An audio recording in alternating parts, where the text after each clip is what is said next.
Malayalam, Tamil, Telugu, Kannada, Hindi ഭാഷകൾക്ക് അതിർവരമ്പില്ലാതെ silk Smitha സിനിമകളിൽ നിറഞ്ഞു. ഒരു സിനിമയിൽ സിൽക്കിന്റെ ഒരു ഗാനമോ ഒരു സീനോ ഉണ്ടെങ്കിൽ തിയേറ്ററുകൾ നിറയും, കയ്യടികൾ ഉയരും, ആൾക്കൂട്ടം കൂടും. സെക്സ് സിംബൽ എന്ന ലേബൽ. സിൽക്ക് സ്മിത ഒരു സെക്സ് സിംബലായി. പക്ഷേ ആ ലേബൽ അവളെ പ്രശസ്തയാക്കിയതുപോലെ അവളെ ഒറ്റപ്പെടുത്തിയുമിരുന്നു. സിനിമ അവളെ ആഘോഷിച്ചു. അവൾ അഭിനയിച്ച വേഷങ്ങളും അവളുടെ വ്യക്തിജീവിതവും ഒന്നായി സിനിമാ പ്രേക്ഷകർ കണ്ടു.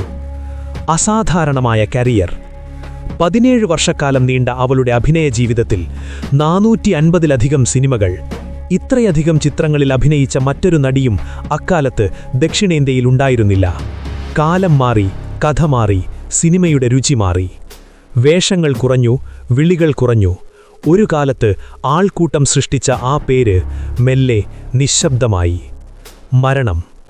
1996 സെപ്റ്റംബർ 23 ചെന്നൈയിലെ ഒരു അപ്പാർട്ട്മെന്റിൽ 36-ാം വയസ്സിൽ സിൽക്ക് സ്മിതയെ ആത്മഹത്യ ചെയ്ത നിലയിൽ കണ്ടെത്തപ്പെട്ടു. സിൽക്ക് സ്മിതയുടെ വിയോഗവാർത്ത സിനിമാ ലോകത്തെ അക്ഷരാർത്ഥത്തിൽ ഞെട്ടിച്ചു. മരണവാർത്ത കാട്ടുതീ പോലെ സിനിമാ പ്രേക്ഷകരുടെ ഇടയിലേക്ക് പടർന്നു പന്തലിച്ചു. പക്ഷേ അവളുടെ ഒറ്റപ്പെടലും വേദനയും അവസാന നിമിഷവും വാർത്തയായില്ല.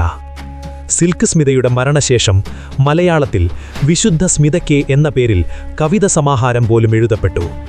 അവൾ ഒരു നടിയേക്കാൾ വലിയൊരു സംഭാഷണമായി മാറി. സിൽക്ക് സ്മിത വെറുമൊരു ബോൾഡ് ആക്ട്രസ് ആയിരുന്നില്ല. പ്രശസ്തി വരും, പ്രശസ്തി പോകും. പക്ഷേ ഒരു മനുഷ്യനെ മനുഷ്യനായി കാണുന്ന കണ്ണ് സമൂഹത്തിനുണ്ടാകണം. സിൽക്ക് സ്മിത ഒരു നടിയല്ല, ഒരു കാലഘട്ടമായിരുന്നു. പൂർണ്ണ വീഡിയോ ചാനലിൽ അപ്ലോഡ് ചെയ്തിട്ടുണ്ട്. കാണുന്നതിനായി ചാനൽ സന്ദർശിക്കുക. Script and the search Rasheed Thozhiyur. Fusion Flix Media. Narration Gokul P Gopal. Background music Muhammad Salih. Special thanks Mathrubhumi, Manorama online. Archival references. ഈ പരമ്പര ഇവിടെ അവസാനിക്കുന്നില്ല. മറ്റൊരു താരത്തിന്റെ കഥയുമായി ഉടനെ വരാം. Stay tuned.